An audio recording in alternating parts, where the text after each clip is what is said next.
बिस्मिल्लाहिर्रहमानिर्रहीम। अस्सलाम वालेकुम नादरीन, आप यूट्यूब चैनल देख रहे हैं। मैं इमरान खान हूँ। नादरीन, पिछला वीलॉग हमने किया था विजय तलापति पे, जो जोसेफ विजय एक एक्टर और वहाँ पे इंडिया में सीएम बन गया तमिलनाडु में।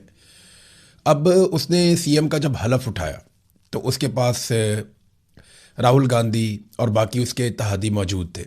वहाँ पे उसने एक मरतबा फिर सेल्फी ली, जैसे वो हमेशा अपने फैंस के सामने, अपने क्राउड के सामने, अपनी पार्टी के लोगों के सामने वो सेल्फी लेता है। लेकिन इंटरेस्टिंग बात यह है कि उसने पहले ही बॉल पे छक्का मारा। जैसे ही वो हुकूमत में आया, उसने हलफ उठाया। जो पहली दो चीज़ों पे उसने दस्तखत किए, उनमें एक चीज़ तो ये है कि उसने तमिलनाडु के लोगों के लिए 200 यूनिट तक बिजली मुफ्त कर दी। अब आप देखें ना, एक तरफ मरियम नवाज़ ने, बिलावल ने, अलीम खान ने, इन सब ने वादे किए थे कि हम हुकूमत में आएंगे तो हम 300 यूनिट तक बिजली मुफ्त देंगे। और इन झूठों ने हुकूमत में आने के बाद ना सिर्फ बिजली 4 गुना महंगी कर दी, बल्कि जो बिजली मुफ्त देनी थी उसके ऊपर जो थोड़ी बहुत सब्सिडी थी वो भी ख़त्म कर दी। तो कितने बड़े फ्रॉडिये हैं ये सारे कारोबारी लोग हैं। इन सब के अपने अपने धंधे हैं और ये अपने कारोबार का तहफ़्फ़ुज़ देने के लिए सियासत में आते हैं और फिर सियासत के ज़रिए से अपने कारोबार को बढ़ाते हैं। और वो शख्स अपना बड़ा कारोबार छोड़कर, फिल्म इंडस्ट्री में था, 200 करोड़ उसको एक फ़िल्म का मिल जाता था, वो छोड़कर सियासत में आ गया और आकर उसने पहला हुक्म दिया कि उसके सूबे के लोगों को 200 यूनिट तक बिजली मुफ्त दी जाएगी।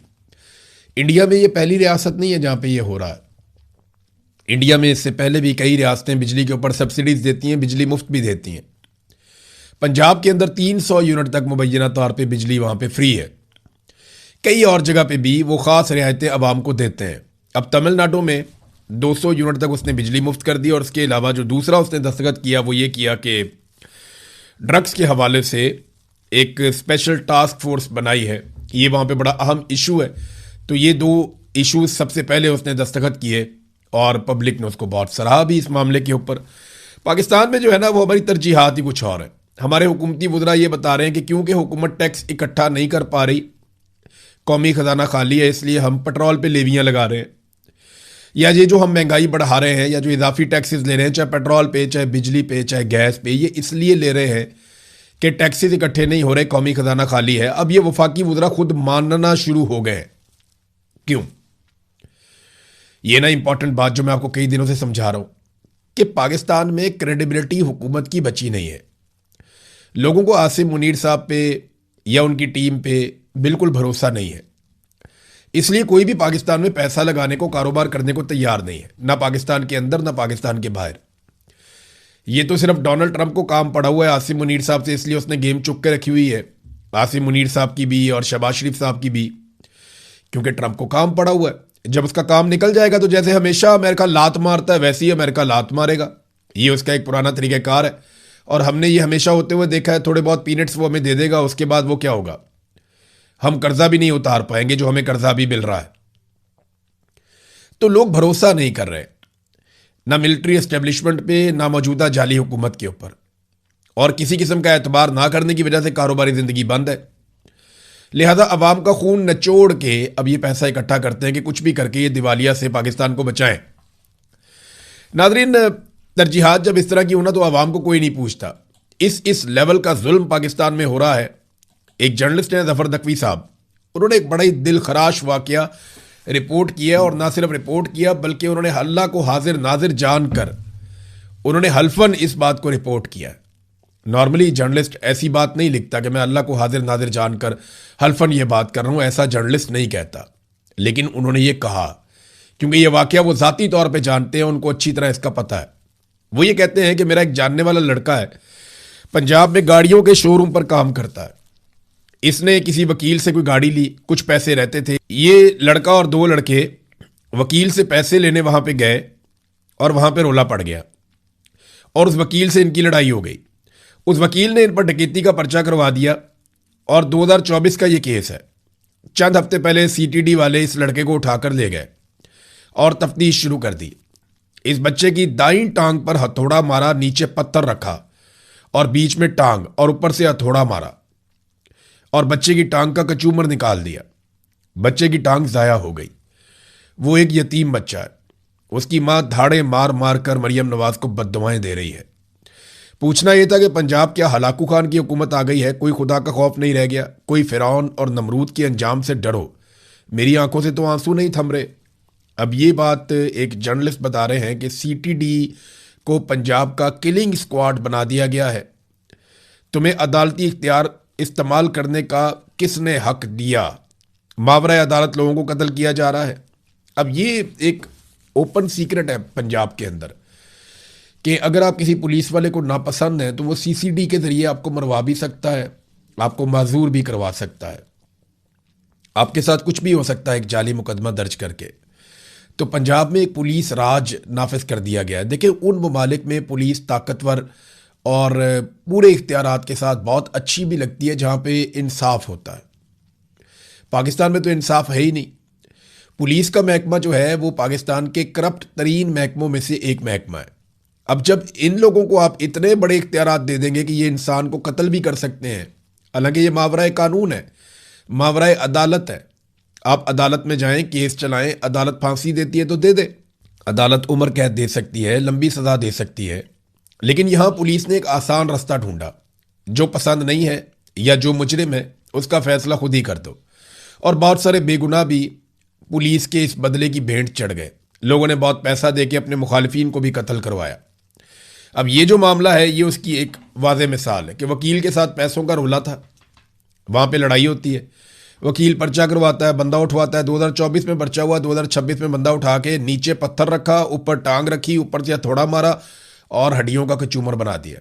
अब उसकी टांग ज़ाया हो गई और वो यतीम बच्चा है और इकलौता वहाँ पे अपनी माँ का वारिस है। ये ज़फ़र नकवी साहब जो जर्नलिस्ट हैं उन्होंने इसको रिपोर्ट किया। ये कितनी अफसोसनाक बात है। नादरीन, शहबाज शरीफ ने सुहेल अफरीदी को टेलीफोन किया है। ये ज़रा खबर मैं आपको पढ़ के पहले सुना दूं, फिर मैं आपको बताता हूं कि ये कितने ज़बरदस्त तरीके से पाकिस्तान तहरीक इंसाफ ने नॉर्मलाइज कर दिया सूरत हाल को जाली हुकूमत के साथ। वज़ीर आज़म का वज़ीर आला खैबर पख्तूनख्वा से रब्ता, दहशतगर्दी के खिलाफ हर मुमकिन ताउन फराहम करने की यकीन दहानी करवाई गई। इससे पहले भी दहशतगर्दी के वाक़यात हुए खैबर पख्तूनख्वा में, लेकिन शहबाज शरीफ ने कभी रब्ता नहीं किया। अभी रब्ता क्यों कर रहा है ये मैं आपको समझा देता हूं। अलीमा खानम ने ऐलान किया कि सुहेल अफरीदी अडियाला जेल के बाहर पहुंचेगा अपने तमाम MPs को लेकर मंगल वाले दिन। अब मंगल आने में 2 दिन बाकी रह गए हैं। अब अडियाला के बाहर सुहेल अफरीदी ने किस लिमिट तक जाना है ये भी तो चीज़ तय होनी है ना, क्योंकि पाकिस्तान तहरीक इंसाफ अब एक ऐसी जमात बन गई है जो अच्छे बच्चे की तरह रिएक्ट कर रही। यानी बतौर अपोजिशन उन्होंने हुकूमत के लिए किसी एक दिन भी कोई ऐसी एक्टिविटी नहीं की जिससे हुकूमत के माथे पे बल आया हो। पाकिस्तान तहरीक इंसाफ के बंदों का कत्लेआम किया गया, इन्होंने आज तक FIR तक दर्ज नहीं करवाई। इमरान खान की आंख ज़ाया कर दी गई। तमाम चीज़ों को अब नॉर्मलाइज किया जा रहा है। यानी जाली हुकूमत को पहले तस्लीम ही नहीं किया जाता था, लेकिन लगभग अब इन्होंने 2 साल के बाद इतनी तब्दीली आ गई है कि जाली हुकूमत को तस्लीम कर लिया है। वज़ीर आज़म या वज़रा से रब्ता पहले बड़ी मायूब बात समझी जाती थी, अब बहुत नॉर्मल है। अब तो किसी को जस्टिफिकेशन देने की भी ज़रूरत नहीं पड़ती कि मैंने क्यों बात की। देखें, वज़ीर आज़म ने इससे पहले बड़े बड़े वाक़यात हुए खैबर पख्तूनख्वा में दहशतगर्दी के, कभी रब्ता नहीं किया। अभी एक वाक़या हुआ उसके ऊपर रब्ता किया, लेकिन अंदर की बात तो कुछ और है। पहले सुहेल अफरीदी ने बताया था कि मैंने शहबाज शरीफ से कहा कि मेरी इमरान खान से मुलाकात करवाएं, तो शहबाज शरीफ ने कहा पूछ कर बताता हूँ। अब तो सुहेल अफरीदी भी पूछ कर बताते ही नहीं है कि क्या बात हुई क्या बात नहीं हुई। बहरहाल शहबाज शरीफ से पूछ के वो बता दें कि इमरान खान साहब से उनकी मुलाकात 6 महीने से ज़्यादा हो गए हैं, क्यों नहीं हो पा रही। फिर इमरान खान के मामलात पर पहले वावेला होता था, रोला डलता था कि इमरान खान को कैद तन्हाई में ना डालो, उसके जाली मुकदमात के ऊपर बस कर दो, या इमरान खान की सेहत के साथ ना खेलो। अब इसके ऊपर कोई ज़्यादा बात नहीं करता, बस सिर्फ ऐसा है कि कोई गुजरते हुए स्टेटमेंट दे दिया, किसी जगह पे छोटी सी पॉलिटिकल एक्टिविटी कर दी। तो पाकिस्तान तहरीक इंसाफ ने बड़ी कामयाबी से इमरान खान साहब के ऊपर होने वाले हर जुल्म को और जो कुछ पाकिस्तान की मिलिट्री एस्टेब्लिशमेंट ने पाकिस्तान तहरीक इंसाफ के साथ किया, उन तमाम चीज़ों को नॉर्मलाइज कर दिया है। खैबर पख्तूनख्वा हुकूमत जो है वो इमरान खान के बड़े बड़े मुतालबात पे यू टर्न ले चुकी है। मिसाल के तौर पे जरगे जो हुए उनके फैसले कहाँ गए? जो ड्रोन्स होते थे, अब भी होते हैं, उनके ऊपर जो इकदामात लिए जाने थे वो कहाँ गए? जो ऑपरेशन रोकने थे क्या रुक गए हैं? ये सवाल अपनी जगह पे मौजूद है। जो मुदाखलत हो रही थी लगातार उस मुदाखलत को ख़त्म किया जाना था, क्या वो ख़त्म हो गई? नहीं, अब तो कंट्रोल ज़्यादा मजबूत हो गया।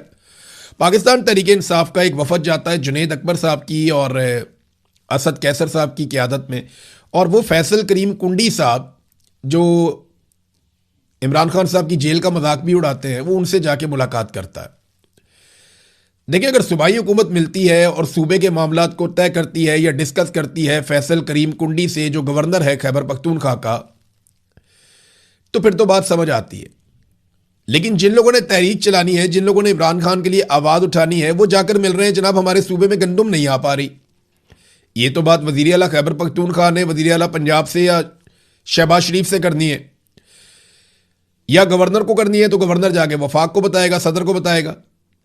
लेकिन मामला यह है कि ये पाकिस्तान तहरीक इंसाफ के सियासी लोगों का वफद ये जाकर मिलता है फैसल करीम कुंडी साहब से, और ये चीज़ें नॉर्मलाइज हो रही हैं। मैं आपको ये बता रहा हूँ कि चीज़ें नॉर्मलाइज हो रही हैं, और पाकिस्तान तहरीक इंसाफ को ये बता दिया गया है कि इमरान खान का सियासत में अब कोई हिस्सा नहीं है।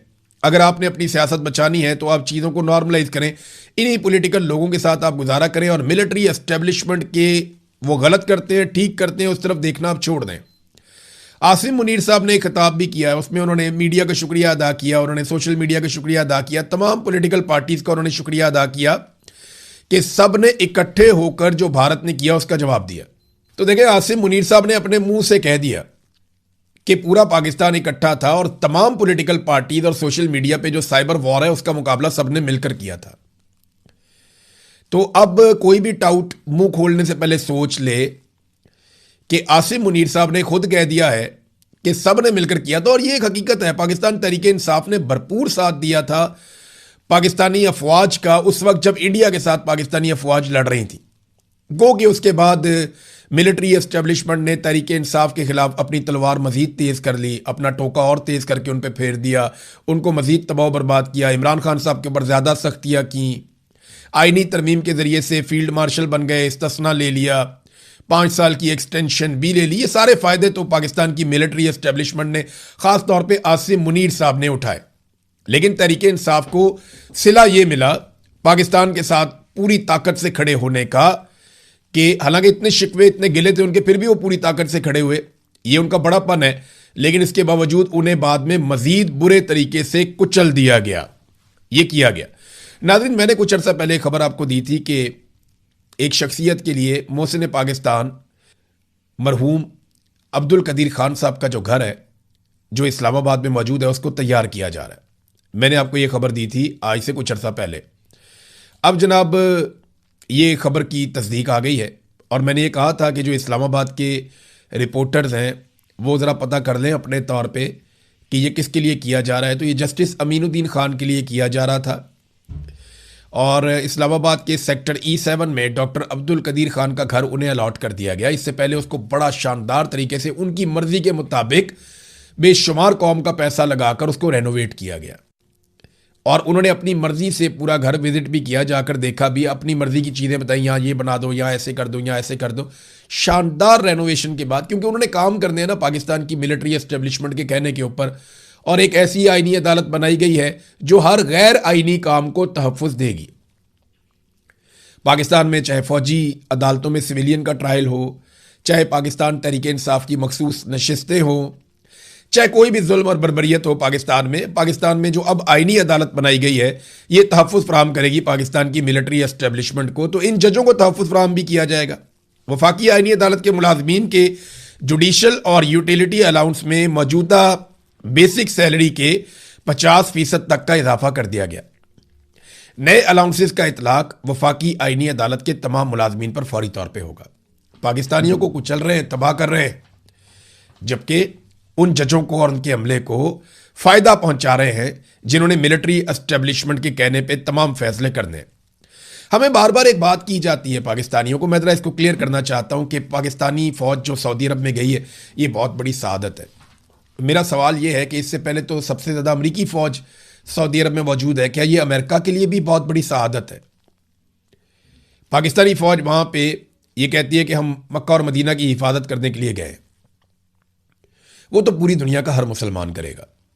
लेकिन सवाल यह है कि फिर आपने पैसे सऊदी अरब से क्यों लिए? जब आप सऊदी अरब से अरबों डॉलर लेते हैं और उसके बदले में आपकी फ़ौज जाती है, तो फिर आप इसको शहादत नहीं कह सकते।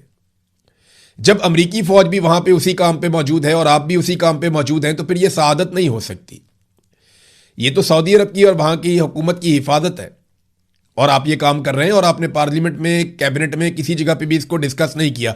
हम पाकिस्तानी जरा जज्बाती लोग हैं ना, हम जल्दी जज्बाती हो जाते हैं हर महीने शरीफैन का नाम सुनकर।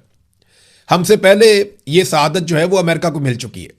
यूक्रेन के साथ भी सऊदी अरब ने दिफाई मुआहदा किया, तो यूक्रेन एक मुसलमान मुल्क नहीं है, उसको भी ये शहादत मिल चुकी है। चाइना भी ये शहादत लेना चाहता है। इंडिया का जो आर्मी चीफ है वो भी वहां पे जाता है, भारतीय वज़ीर आज़म भी जाता है, वो भी ये शहादत लेना चाहते हैं। तो ऐसा नहीं है कि ये सिर्फ हरमैन शरीफैन की हिफाजत के लिए जा रहे हैं। अगर शहादत लेनी है तो फिर पाकिस्तानी फौज को इस नुक्ता नज़र से मस्जिद अक्सा में भी जाना चाहिए, जहां पे ज़्यादा ज़रूरत है। वो बड़ी शहादत है इस वक्त। यहाँ पे तो फौज मौजूद है, हिफाजत मौजूद है, वहां पे तो लगातार जुल्म और जबर हो रहा है ना। अगर ये शहादत आपने लेनी है तो फिर आप मस्जिद अक्सा जाइए, वहां पे भी आपको ये शहादत मिल सकती है। तो शहादत के बदले में फिर आप डॉलर नहीं लेते। सऊदी अरब से आपने जिस तरह डॉलर लिए हैं, तो इसको आप लोगों को बेवकूफ़ बनाना बंद करें। नादरीन, मुश्तबा खामनाई के हवाले से खबर है कि एक दूसरी अहम शख्सियत ने मुश्तबा खामनाई से मुलाकात की है। देखें, इससे पहले एक मुलाकात हुई थी उनकी ईरानी सदर से, जो रिपोर्ट हुई 7 मई को ईरानी सदर ने मुलाकात की थी। और अब एक मुलाकात हुई है खातमुल अंबिया सेंट्रल हेडक्वार्टर के कमांडर अली अब्दुल हई से। और ये जो मुलाकात हुई है ये भी खुफिया रखी गई है, लेकिन मुलाकात अनाउंस कर दी गई है। देखिए, मुश्तबा खामनई अब आहिस्ता आहिस्ता एक्टिव हो रहे हैं। ये ईरान के नए सुप्रीम लीडर हैं। इसराइल और अमेरिका अपने पूरे वसाइल लगाने के बावजूद ये पता करवाने में कामयाब नहीं हुआ कि वो किस खुफिया ठिकाने पर मौजूद हैं, वरना उनके ऊपर ज़रूर अटैक किया जाता। इससे पहले जब अटैक किया गया था तो उसके अंदर वो शदीद ज़ख्मी हो गए थे और उनका तकरीबन सारा ख़ानदान शहीद हो गया था। अब वो ज़ख्मी हो गए थे, उनके बारे में बताया जाता है, मुबैना इतलात हैं, ईरान की जानिब से तो कोई खबर ऐसी नहीं दी गई कि वो ज़ख्मी काफ़ी हो गए थे। उनके बाजू पर शदीद चोटें आई थी, उनकी टांग पर चोटें आई थी, लेकिन काफ़ी बेहतरी उनकी सेहत में आई है। दूसरा, उनके चेहरे पे कुछ चोटें रिपोर्ट हुई थी और कुछ प्लास्टिक सर्जरीज की जाएंगी, इस बारे में भी बातचीत की गई थी, लेकिन ईरान की जानिब से कोई कंफर्मेशन नहीं है। ये खबरें सोर्सेज के ज़रिए से सामने आती रही हैं। मेडिकल का अमला उनके आसपास मौजूद है, लेकिन वो पूरे होशो हवास में हैं और ये जितने भी अहम फैसले हो रहे हैं उन फैसलों में वो अपना किरदार अदा करते हैं। नामालूम मकाम से वो अपनी पैगाम रसानी कैसे करते हैं, ये इंपॉर्टेंट है। वो एक बहुत पुराना तरीका था ख़त लिख कर भेजना। ना वो टेलीफोन इस्तेमाल करते हैं, ना कोई मवासलाती निज़ाम वहाँ पे है, ना वहाँ पे कोई सिग्नल आते जाते हैं। तो ईरानी सुप्रीम लीडर मुश्तबा खामनाई इस वक्त ख़त लिख के उसके ज़रिए से अपने पैगामात अपनी हुकूमत तक पहुँचाते हैं, और जितनी अहम चीज़ें हैं वो भी उन तक तहरीरी तौर पे पहुंचाई जाती हैं और उनको बताया जाता है। तो इस तरीके से वो अभी तक सर्वाइव कर रहे हैं और मैनेज कर रहे हैं। मेरे ख्याल में इस वक्त का इंतज़ार करेंगे जब तक कि मुकम्मल ठोस जंगबंदी नहीं हो जाती। अभी अमेरिका का एतबार नहीं किया जा सकता, क्योंकि आयतुल्लाह अली खामनाई की अभी फ्यूनरल का भी एहतमाम होना है, जिसमें पूरा ख़ानदान भी सामने आएगा, ईरान की सियासी क़यादत भी सामने आएगी और अवाम लाखों की तादाद में बाहर निकलेंगे। ये काम अभी ईरान में होना है नाज़रीन। लेकिन आयतुल्लाह अली खामनाई की शहादत के बाद दुनिया में ना एक नई सोच पैदा हो गई है। मादूरो को उठाकर ले गए, आयतुल्लाह अली खामनाई शहीद हो गए। इससे यह पता चल रहा है कि जो सियासी क़यादत है दुनिया के अंदर या लीडर्स हैं वो अब महफूज नहीं है। ताकतवर आएंगे, आकर उनको मार देंगे। तो शुमाली कोरिया ने अपने आइन में एक अजीबोगरीब तब्दीली कर दी है। अल्फाज बिल्कुल ये नहीं है, लेकिन उसका मतलब मैं आपको बता देता हूं। पूरी दुनिया का मीडिया ये रिपोर्ट कर रहा है कि आइन में यह लिख दिया गया है कि अगर किसी सूरत भी किम जोंग उन, जो शुमाली कोरिया के सरबराह हैं, अगर उन्हें किसी भी सूरत में कुछ हो जाता है या उन्हें कत्ल कर दिया जाता है तो शुमाली कोरिया ऑटोमेटिकली फौरी तौर पे एटमी हमला कर देगा। अब वो ये एटमी हमला किस पे करेगा इसके बारे में कुछ नहीं पता, लेकिन वो एटमी हमला कर देगा। अब शुमाली कोरिया का दुनिया में दुश्मन कौन है? वो अमेरिका को अपना मेन दुश्मन समझते हैं। उनकी जनूबी कोरिया से भी लड़ाई है, उनकी जापान के साथ भी लड़ाई है, वो अमरीकी इत्तहादियों से उनका फड्डा है। चाइना और रशिया उसके बड़े इत्तहादी हैं शुमाली कोरिया के, जबकि शुमाली कोरिया अमेरिका को अपना सबसे बड़ा दुश्मन समझता है। अब ये अमेरिका में खतरे की घंटी बज रही है कि अगर किम जोंग उनको कुछ भी हो गया तो ये ऑटोमेटिकली वहां से एटम बम और मिसाइल उड़ेंगे और वो एटम बम मारेंगे अमेरिका के ऊपर या अमेरिका के इत्तेहादियों के ऊपर। अब ये कॉन्स्टिट्यूशन में लिख दिया गया है। कॉन्स्टिट्यूशन में जो लफ्ज इस्तेमाल किया गया है वो बराह रास्त ये लफ्ज तो नहीं है कि किम अगर कत्ल हो जाता है। वहां पे जो वर्ड इस्तेमाल किए गए हैं, if the command and control system over the states nuclear forces is placed in danger by hostile forces, ये वहां पे जुमला इस्तेमाल किया गया। लेकिन असल बात यह है कि वहां पे जो कमांड एंड कंट्रोल सिस्टम है उसका मरकज किसके कंट्रोल में है? वो तो किम के कंट्रोल में है। तो अगर किम जोंग उनको कुछ होता है, और सादा मतलब यह है कि अगर उन्हें कत्ल किया जाता है, तो अब तो वो बहुत महफूज आदमी है। दुनिया को उनकी हिफाजत का बंदोबस्त करना चाहिए, उनकी सिक्योरिटी का, उनकी हिफाजत का, क्योंकि अगर उन्हें कुछ हो गया तो वो एक कॉन्स्टिट्यूशन में ऐसी चीज लिख गए हैं और वो एक ऐसा सिस्टम बना रहे हैं जिससे ऑटोमेटिकली मिसाइल उड़ेंगे और वो उनके दुश्मनों के ऊपर बरसेंगे। नाजरीन, आखिर में एक खबर है, मुख्तसर मैं बताता हूं, इस पर डिटेल में बाद में बात करेंगे कि यूएई पाकिस्तानी शहरियों को डिपोर्ट कर रहा है और बड़ी तादाद में पाकिस्तानी शहरियों को पाकिस्तान भेज दिया है। हुकूमत ने इसकी तरदीद की है, लेकिन हकीकत क्या है हम एक और वीलॉग में इस पर बात करेंगे। अब तक के लिए इतना ही। अपना ख्याल रखिएगा, अपने इस चैनल का भी। अल्लाह हाफिज।